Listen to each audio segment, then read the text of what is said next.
There's 120,000 libraries in the United States. A library is pretty much just a collection of a bunch of resources for people's needs. Some people use the library to study for classes, and others is just downtime as a hobby to read their favorite book. For me, it's just a good place to get a good French vanilla cappuccino and a quiet getaway to read my Bible away from the office and all the stress of home and everywhere.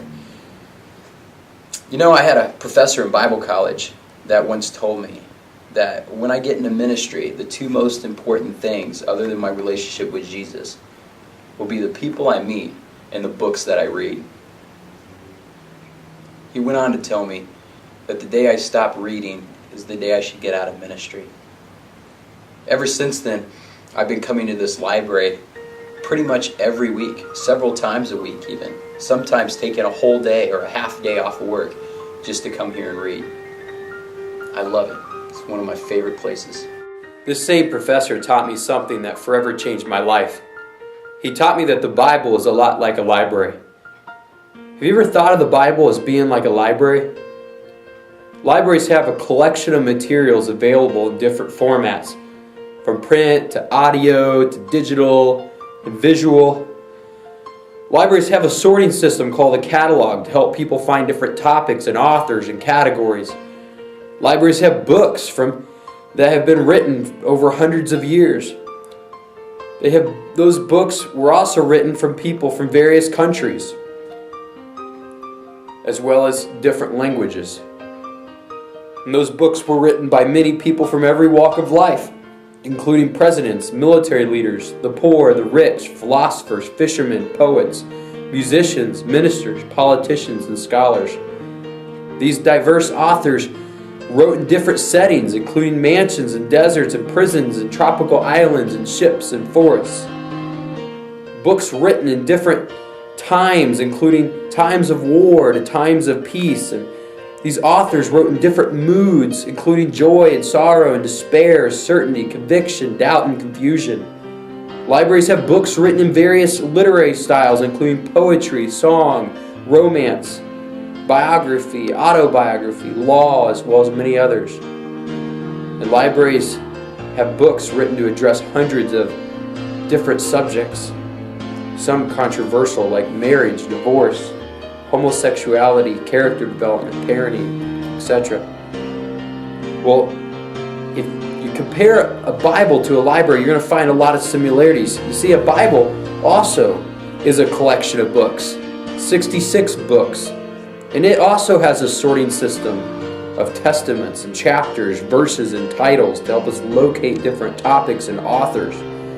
The Bible is the only book that was written over 1,500 year span. 1,000 of those years is written by hand, by candlelight, on stone, clay, and leather.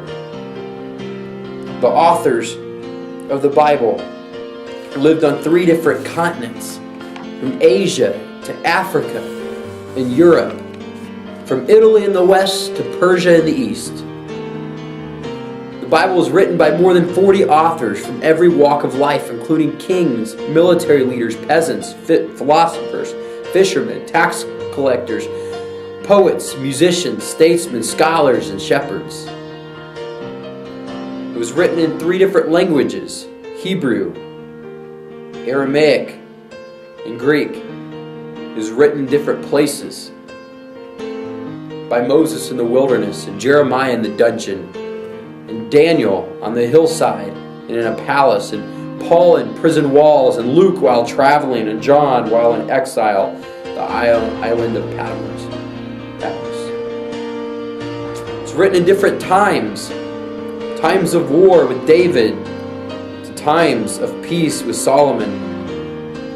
The Bible books were written by authors with different moods, some written from the heights of joy and others writing from the depths of sorrow and despair, some during times of certainty and conviction, others during days of confusion and doubt. They were written in a wide variety of literary styles, including poetry, historical narrative, song, romance, didactic,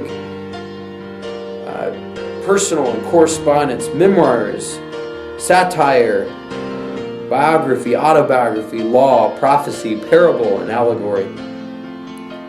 These books were also written to address hundreds of controversial subjects, and they did it with an amazing degree of harmony, from marriage to divorce and remarriage, to homosexuality, adultery, obedience to authority, truth-telling and lying, character development, parenting, as well as the nature and revelation of God.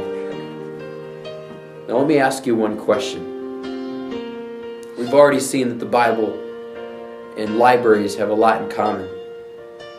So the question is, what are the chances of a group of people, most of whom had never met each other because they were separated by hundreds of miles, because they lived on totally different continents, as well as hundreds of years, and who were separated by their diversity and dialect, could possibly write 66 books that we call the Bible without contradictions?